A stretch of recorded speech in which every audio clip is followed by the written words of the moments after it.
আজকে আপনাদের সাথে শেয়ার করব আমার মা যেভাবে লতি রান্না করতেন। যদিও মায়ের মতো হবে না, তারপরও মায়ের মতো করে চেষ্টা করলাম আর আপনাদের সাথে একটু শেয়ার করলাম। আর মায়ের হাতে লতি রান্নাটা অনেক মজা লাগতো, আর মায়ের হাতে যে কোনো রান্নাই খুবই ভালো লাগে সব সন্তানদের কাছে। তো হ্যালো এভরিওয়ান, আসসালামু আলাইকুম। আশা করি সবাই ভালো আছেন, আমিও ভালো আছি।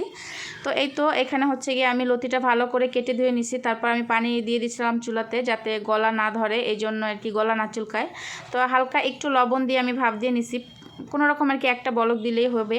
তো এখানে আমি পেঁয়াজ তেল দিয়ে দিচ্ছি কড়াইতে, তেল দিয়ে দিচ্ছি। তো কড়াই গরম হওয়ার পরে তারপরে হচ্ছে এখানে পেঁয়াজ বাটা, রসুন বাটা, জিরা বাটা, ধনিয়ার গুঁড়া, হলুদ মরিচের গুঁড়া, তারপর হচ্ছে লবণ, এগুলো দিয়ে ভালো করে আমি মশলাটা একটু ভেজে নিব। তারপর হচ্ছে পরিমাণ অনুযায়ী এখানে আমি পানি দিয়ে দিব একটু মশলাটা আরও ভালো করে কষানোর জন্য।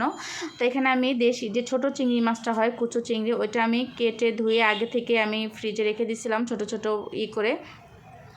তো চিংড়ি মাছ বাটা, ছোট চিংড়ি মাছ আর কিছু চিংড়ি মাছ আসতো, তো এইগুলো মিলিয়ে আমি দিয়ে দিছি এখানে। তো একটু মশলাটা যেই তেলটা ছেড়ে দিছে তখন কিন্তু আমি লতিগুলো এখানে দিয়ে দিছি। তো এখানে অল্প একটু পানি দিলেই কিন্তু লতি রান্নাটা হয়ে যাবে। তো এই যে দেখেন অল্প পরিমাণ পানি দিয়েছি। তো আমি এখন এইটা আরও 5 মিনিট রান্না করে নিব। আর লতি রান্নাটা কিন্তু এরকম পোড়া পোড়া হলে বেশি মজা লাগে। তো আজকের রেসিপিটা কেমন লাগলো জানাবেন।